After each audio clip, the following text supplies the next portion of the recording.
Hey everyone, welcome back to another mind-blowing video on the dark side of history. Imagine using everyday items in your home, your spoons and forks, your comfy couch, the sugar in your tea, beauty powder, or even your kid's doll. They seem completely harmless, right?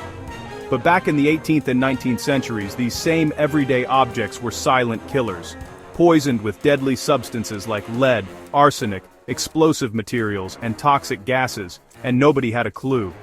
In this video, I'm revealing 5 of the most terrifying secrets behind these common items. Things that, if people knew back then, could have saved millions of lives. Get ready to never look at your dinner spoon the same way again.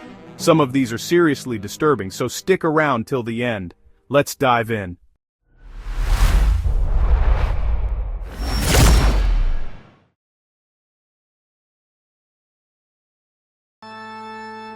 Our first story takes us back to the 18th century. Why were 18th century spoons and forks made with lead? Let's start with something you use every single day, your spoon and fork. In the 18th century, wealthy families loved their shiny pewter cutlery. It looked luxurious and was cheaper than pure silver. But here's the horrifying truth. Pewter was heavily mixed with lead to make it brighter and easier to mold. Acidic foods, like vinegar, lemon, fruit, or even wine, would leach the lead right out of the metal and into your meal. Chronic lead poisoning crept in slowly. Severe stomach pain, constipation, muscle weakness, tremors, infertility, and in bad cases, death.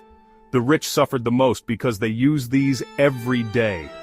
In England and France, doctors noticed factory workers' jaws turning black and falling apart, but even aristocrats were getting poisoned over time.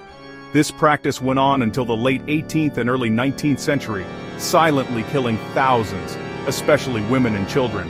Thankfully, lead was eventually banned in tableware, but imagine how many lives were lost just from eating dinner. Got any old pewter spoons at home? You might want to check. Let's jump forward in time to a much more recent era, the 1960s and 70s. Why were 1960s couches and sofas filled with toxic polyurethane foam? Fast forward to the 1960s, everyone was obsessed with soft, comfy furniture. Polyurethane foam was cheap, lightweight, and super cozy, so every home filled up with foam-stuffed couches and chairs. But nobody knew it was a ticking time bomb. When old polyurethane foam caught fire, and it ignited very easily, it released gases like hydrogen cyanide and isocyanates, toxins even deadlier than mustard gas from World War I. In house fires during the 60s and 70s, most people didn't die from burns. They suffocated from inhaling just a few breaths of this poison gas. Thousands died in the US and Europe alone from furniture fires because of this foam. Companies knew the risks, but kept using it because it was profitable, until flame-retardant foam became mandatory in the 1980s. Old foam couches are still in basements in grandparents' houses today. If they catch fire, they can still release the same deadly gas. Do you have an old foam couch? It might be safer to get rid of it. For our third item, we're going back to the 19th century to look at something that was, and still is, a staple in almost every kitchen: sugar. Why was 19th century sugar whitened with lead? In the 19th century, pure white sugar was a status symbol. The whiter, the richer you looked. Raw sugar was brownish, so factories used lead acetate, a highly toxic compound, to bleach it bright white.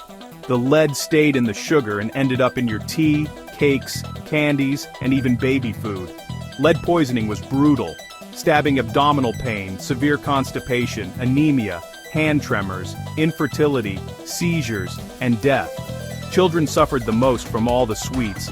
Stunted growth and lower IQ were common. In England and America, sugar factory workers had black gums and falling teeth, but regular people were slowly poisoned too. This dangerous whitening method was common until the late 19th century, poisoning thousands. Now we enjoy white sugar safely.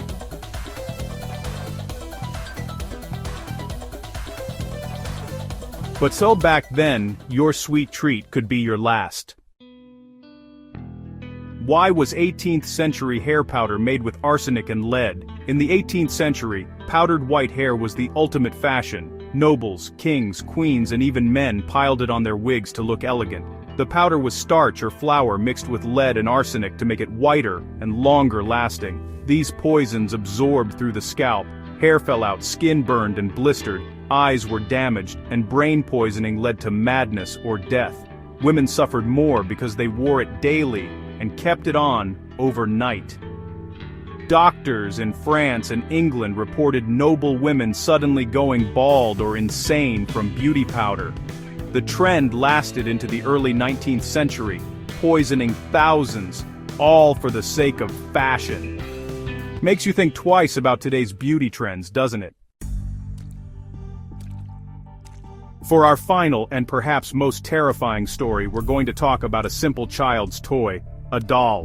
Why were 19th century dolls filled with explosive material? In the 19th century, beautiful modern dolls were made from celluloid, the world's first plastic, light and shiny. But celluloid was made from nitrocellulose, the same stuff used in dynamite and gunpowder. If a doll got near a candle, gas lamp, or heater, it would suddenly burst into flames and explode. Children slept hugging their dolls. Many burned alive or were severely injured when their toy exploded at night. Newspaper reports from 1880-1900 in America and Europe documented dozens of cases where dolls caused house fires. These explosive dolls were popular well into the early 20th century. Got an old celluloid doll in the attic? It might still be dangerous. Throw it away. Well, friends, that's the end of this chilling journey through everyday objects that used to be deadly. From lead-poisoned spoons, toxic gas-releasing couches, lead-whitened sugar, arsenic beauty powder, to explosive dolls. It shows how far science and safety regulations have come. Farmers saying, saving countless lives today. But my question to you is, what everyday items do you think we're using right now that in 100 years will be seen as dangerous and deadly? Microplastics, chemicals and cosmetics, something else? Let me know in the comments. I'll pin the best ones. If this video shocked or fascinated you, smash that like button, subscribe, and hit the bell so you never miss the next dark history fact. Thanks for watching all the way to the end. Stay safe. Because sometimes the most dangerous things are the ones we use every day. See you in the next video.